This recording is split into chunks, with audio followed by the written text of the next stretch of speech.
Hello friends, ಇವತ್ತು ನಾವು ಮೂಲಂಗಿ ಪಲ್ಯ ಸಿಂಪಲ್ ಮತ್ತು ಹೆಲ್ದಿಯಾಗಿ ಯಾವ ರೀತಿ ಮಾಡ್ಕೊಳ್ಳೋದು ಅಂತ ನೋಡ್ಕೊಳ್ಳೋಣ. ಫಸ್ಟಿಗೆ ಮೂಲಂಗಿ ಗಡ್ಡೆಯನ್ನು ಸಣ್ಣದಾಗಿ ಹೆಚ್ಚಿಟ್ಕೊಂಡಿದ್ದೀನಿ. ಅದಾದಮೇಲೆ ಹಸಿರು ಮೆಣಸಿನ್ಕಾಯಿ, ಕರಿಬೇವು, ಬೆಳ್ಳುಳ್ಳಿ, ಉಪ್ಪು, ಆಮೇಲೆ ಸೊಪ್ಪು. ಫಸ್ಟಿಗೆ ಎಣ್ಣೆನ ಒಂದು ಪ್ಯಾನಲ್ಲಿ ಕಾಯಕ್ಕಿಡಬೇಕು. ಎಣ್ಣೆ ಕಾದ ನಂತರ ಅದಕ್ಕಿವಾಗ ಜೀರಿಗೆ ಮತ್ತು ಸಾಸಿವೆನ ಹಾಕ್ಕೊತಾ ಇದ್ದೀನಿ. ಇದು ಚೆನ್ನಾಗಿ ಚಟಪಟ ಅಂತ ಕಾದ ನಂತರ ಇದಕ್ಕೆ ಇವಾಗ ನಾವು ಕರಿಬೇವಿನ ಸೊಪ್ಪನ್ನು ಹಾಕಬೇಕು ಸ್ವಲ್ಪ. ಅದಾದಮೇಲೆ ಬೆಳ್ಳುಳ್ಳಿನ ನಾವೇನು ಒಂದು ಗಡ್ಡೆ ಬೆಳ್ಳುಳ್ಳಿ ತೆಗೆದುಕೊಂಡು ಅದನ್ನ ಚೆನ್ನಾಗಿ ಜಜ್ಜಿಟ್ಕೊಬೇಕು. ಅದನ್ನು ಹಾಕ್ಕೊತಿದ್ದೀನಿ. ಇದನ್ನು ಕೆಂಪಗಾಗಕ್ಕೆ ಬಿಡಬಾರ್ದು. ಆವಾಗಲೇ ಇದಕ್ಕೆ ನಾವು ಕಟ್ ಮಾಡಿ ಇಟ್ಕೊಂಡಿರ್ತೀವಲ್ಲ ಮೂಲಂಗಿ ಗಡ್ಡೆ, ಹಸಿರು ಮೆಣಸಿನ್ಕಾಯಿ ಹಾಕಿ ಬಾಡಿಸ್ಕೋಬೇಕು ಚೆನ್ನಾಗಿ.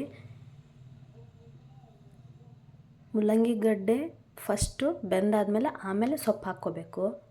ಇದನ್ನು ಲೋ ಫ್ಲೇಮಲ್ಲೇ ಮಾಡೋದ್ರಿಂದ ಇದು ತುಂಬ ಚೆನ್ನಾಗಾಗುತ್ತೆ. ನಂತರ ನೋಡಿ, ನಾನು ಈ ಸೊಪ್ಪನ್ನು ತೊಳೆದು ಇಟ್ಕೊಂಡಿದ್ದೀನಿ. ಆವಾಗವಾಗ ನಾವು ಕಲಿಸ್ಕೊತಾ ಇರಬೇಕು. ಇವಾಗ ಇದಕ್ಕೆ ನಾನು ನಮ್ಗೆ ಟೇಸ್ಟ್ ಅಕಾರ್ಡಿಂಗ್ ಉಪ್ಪು ಹಾಕ್ಕೊತಿದ್ದೀನಿ. ಚೆನ್ನಾಗಿ ಬಾಡಿಸ್ಕೋಬೇಕು. ಇದು ಸ್ವಲ್ಪ ಸಾಫ್ಟ್ ಆಗಬೇಕು. ಇದು ಮೂಲಂಗಿ ಗಡ್ಡೆ ಸ್ವಲ್ಪ ಸಾಫ್ಟ್ ಆದಮೇಲೆ ಇದಕ್ಕಿವಾಗ ನಾವು ತೊಳೆದಿಟ್ಕೊಂಡಿರ್ತೀವಲ್ಲ ಮೂಲಂಗಿ ಪಲ್ಯ, ಅದನ್ನು ಹಾಕ್ಕೊತಿದ್ದೀನಿ. ಲೋ ಫ್ಲೇಮಲ್ಲೇ ಮಾಡ್ಕೋಬೇಕಿದನ್ನ. ಹಾಕ್ಕೊಂಡು ಚೆನ್ನಾಗಿ ಕಲಿಸ್ಕೋಬೇಕು. ಇದು ಫಸ್ಟಿಗೆ ಇಷ್ಟು ಜಾಸ್ತಿ ಅಂತ ಕಾಣಿಸುತ್ತೆ, ಬಟ್ ಆಮೇಲೆ ಅದರದ್ದು ಕ್ವಾಂಟಿಟಿ ಕಡಿಮೆ ಆಗುತ್ತಾ ಬರುತ್ತಾ. ಇದಕ್ಕೆ ಬೇಕಿದ್ದರೆ ನೀವು ಅರಿಶಿಣ ಪೌಡ್ರ್ ಹಾಕ್ಕೋಬೋದು, ಅದು ಆಪ್ಷನಲ್ಲು. ನಾನಿಲ್ಲಿ ಹಾಕ್ಕೊತಿಲ್ಲ.